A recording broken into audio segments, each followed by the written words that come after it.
రాజునేత గారు నమస్తే అండి. నమస్తే. నిన్న మనం చూసినాం కదా, ఏదైతే సీఎం రేవంత్ రెడ్డి కమ్యూనిస్టు పార్టీలు తలుచుకుంటే ఏమైనా చేయగలుగుతారు, కుర్చీ నిలబెట్టాలన్నా కుర్చీ దించాలన్నా ఏదైనా అధికారంలో ఉంటే ఖచ్చితంగా చేస్తారు, ఇది మాకు ఎప్పటికీ కావాలే మీరు అన్నట్టుగానే అతను మాట్లాడాడు. అంటే అవన్నీ కూడా ఎలక్షన్ మూమెంట్కు సంబంధించి, అంటే స్థానిక సంస్థల ఎలక్షన్లు కావచ్చు, లేదంటే ఎమ్మెల్యే ఎలక్షన్లు కావచ్చు, ఎమ్మెల్సీ ఎలక్షన్లు కావచ్చు, ఎంపీల ఎలక్షన్లు అంటే పార్లమెంట్ ఈ ఇప్పుడు మాత్రం గుర్తుకొస్తారా, వీళ్ళకి ఇచ్చిన ప్రాధాన్యత ఎంత అనేది మాత్రం చర్చకు వస్తుంది.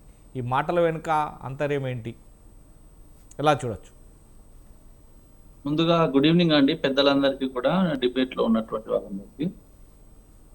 ఈరోజు సీఎం రేవంత్ రెడ్డి గారు వైఖరి ఏ రకంగా తయారైందనంటే, ఏ ఎండక గొడుగు పట్టేటువంటి పరిస్థితి సీఎం గారికి వచ్చిందని మేము భావిస్తున్నాం.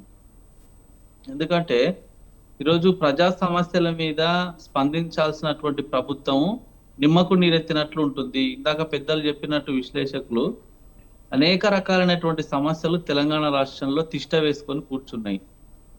ఆ సమస్యల మీద ఫోకస్ చేయకుండా, విద్యారంగం మీద, ఆరోగ్య రంగం మీద ఫోకస్ చేయకుండా, అక్కడ ఉన్నటువంటి ప్రాబ్లమ్స్ ని అడ్రస్ చేయకుండా, ఈరోజు ఇట్లా రాజకీయాల మాత్రమే పట్టించుకుంటూ, ఇప్పుడు అవసరం లేనటువంటి చర్చను ప్రజలలోకి తీసుకొచ్చి కన్ఫ్యూజన్ క్రియేట్ చేసేటువంటి దానికి వీళ్ళు తెరలేపిండ్రు అనేది చాలా క్లియర్ గా అర్థమవుతుంది. ఈరోజు నవ తెలంగాణ పత్రికకు సంబంధించి 10వ వార్షికోత్సవంలో ఆయన మాట్లాడినటువంటి మాటలు ఒకంత ఆశ్చర్యానికి గురి చేసినాయి. ఒకటి ఏందనంటే, రాజకీయాల్లో కూర వండినప్పుడు అన్ని వేసిన తర్వాత ఉప్పు వేయకపోతే ఏ రకంగా టేస్ట్ ఉండదో, కమ్యూనిస్టులు కూడా సమాజంలో లేకపోతే, కమ్యూనిజం లేకపోతే, వాళ్ళ భావజాలం లేకపోతే ఆ రకంగా ఉంటుంది రాజకీయాలు అని చెప్పేసి ఆయన పోల్చి చెప్పడం ఏదైతుందో దాన్ని నేను తీవ్రంగా ఖండిస్తున్నాను. ఎందుకనంటే ఈరోజు కమ్యూనిస్టు పార్టీలు సిపిఐ కానీ, సిపిఎం కానీ, వాళ్ళ భావజాలం కలిగినటువంటి విద్యార్థి సంఘాలు కానీ, ఎవరైనా కానీ ఈరోజు తెలంగాణ రాష్ట్రంలో ఉన్నటువంటి విద్యార్థుల సమస్యల మీద, యువతి యువకుల సమస్యల మీద, విద్యారంగంలో ఉన్నటువంటి సమస్యల మీద, ఆరోగ్య రంగంలో ఉన్నటువంటి సమస్యల మీద ఈ ప్రభుత్వం మీద ఎక్కడైనా పోరాటం చేస్తున్నారా అండి? అంటే వీళ్ళ ఉద్దేశం ఏంది? ప్రభుత్వంలో ఉన్నటువంటి మంత్రులు కానీ, ముఖ్యమంత్రి కానీ సమస్యలను అడ్రస్ చేయకుండా వాళ్ళు తీసుకునేటువంటి నిర్ణయాలకు ఎవరైతే ఒత్తాసు పలుకుతున్నారో వాళ్ళను వీళ్ళు మంచి వాళ్ళ అనేటువంటి పరిస్థితి కనబడుతుంది. ప్రభుత్వం చేసేటువంటి తప్పులను ప్రశ్నించినా వాళ్ళ మీద అక్రమంగా కేసులు బనాయించి జైలుకు పంపుతారు. ఈరోజు వాళ్ళు చేసేటువంటి తప్పులను సమర్థిస్తే వాళ్ళు మంచోళ్ళు అనే రకంగా ఈరోజు పరిస్థితిని తీసుకొచ్చినట్టు కనబడతా ఉంది.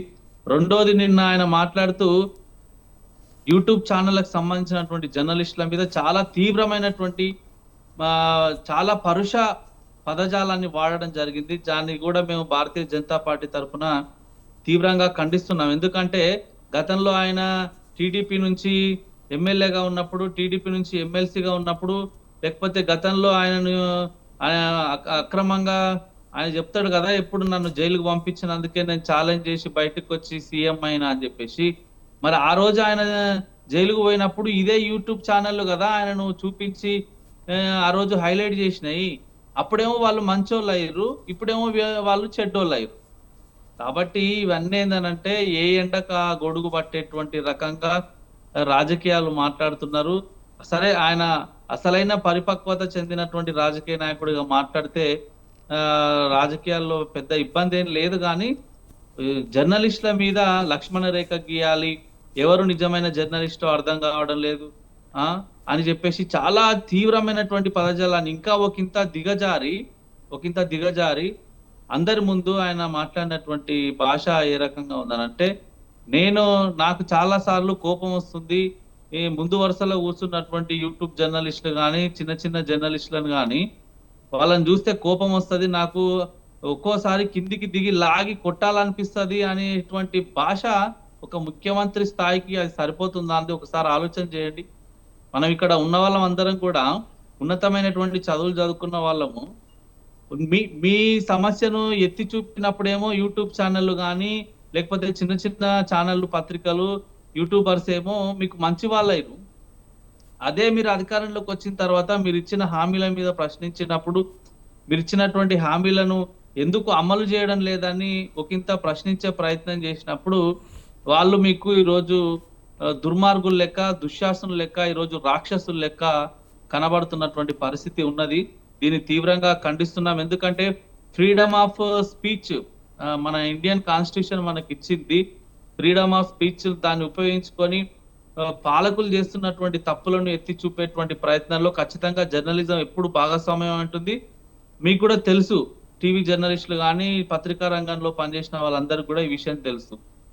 మంచి చేసినప్పుడు ఎవరైనా మంచి అంటారు. చెడు చేసినప్పుడు ఖచ్చితంగా పాలక వర్గం ఇలాంటి తప్పులు చేస్తుంది, ఇవి సరిదిద్దుకోవాలి అనేటువంటి క్రమంలో తప్పకుండా మాట్లాడతారు. అవి సరి చేసుకోవాల్సినటువంటి బాధ్యత కూడా మన మీద ఉంటది. కానీ అది వదిలేసి ఈరోజు మేము తప్పులు చేస్తుంటే మమ్మల్ని నిందిస్తున్నారు, లేకపోతే మా వైపు వేలు పెట్టి చూపిస్తున్నారు అని చెప్పేసి వాళ్ళ మీద గతంలో కూడా మీరు చూసిర్రు సార్. గతంలో కూడా అసెంబ్లీలో మాట్లాడుతూ స్వయంగా ముఖ్యమంత్రి గారు అసెంబ్లీలో మాట్లాడుతూ ఒక లేడీ జర్నలిస్టును పట్టుకొని బట్టలు కూడా తీసి కొడతామని చెప్పేసి మాట్లాడినటువంటి మాటలు గతంలో మనం విన్నాము, చూసినాం.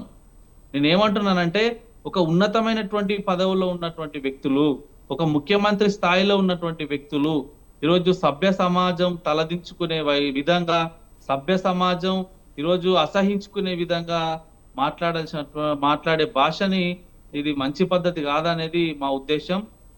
ఇక రెండోది, ఈ కమ్యూనిజం భావజాలానికి సంబంధించి ఇప్పుడు సమాజానికి అవసరమా, అవసరం లేదా అనే చర్చ వచ్చినప్పుడు 100% కమ్యూనిస్టుల యొక్క భావజాలము నేటి సమాజానికి అవసరం లేదు. ఎందుకనంటే వాళ్ళు ఆయననే చెప్పిండు, స్వయంగా ముఖ్యమంత్రి గారు ఏం చెప్పిండు, గతంలో కమ్యూనిస్టులు అంటే చాలా విలువ ఉంటుండే, ప్రజల సమస్యల మీద పోరాటం చేసేటువంటి వ్యక్తులుగా మీకు సమాజంలో మంచి గుర్తింపు ఉంటుండే అని చెప్పేసి. కానీ ఇప్పుడు ఆ రకమైనటువంటి గుర్తింపు కమ్యూనిస్టులకు సమాజంలో లేదు. ఎందుకనంటే వాళ్ళు కూడా ఈరోజు పూర్తిగా రాజకీయాలలో వచ్చినటువంటి మార్పులను గమనిస్తూ, రాజకీయాల్లో వచ్చినటువంటి మార్పులను అందిపుచ్చుకొని వాళ్ళు కూడా పూర్తి రాజకీయ నాయకులు లెక్క మారిపోయి ఈరోజు సమస్యల మీద పోరాటం చేసేటువంటి పటిమ అంతా కూడా తగ్గిపోయింది. కాబట్టి కమ్యూనిస్టుల యొక్క భావజాలం ఇప్పుడు సమాజానికి అవసరం లేదనేది నేను ఈ సందర్భంగా చెప్పదలుచుకున్నా. సరే, ఇందాక పెద్దలు ఎవరో చెప్తూ మాట్లాడిరు, భవిష్యత్తులో కాంగ్రెస్ పార్టీకి పొత్తులతో అవసరం ఉంటది కావచ్చేమో.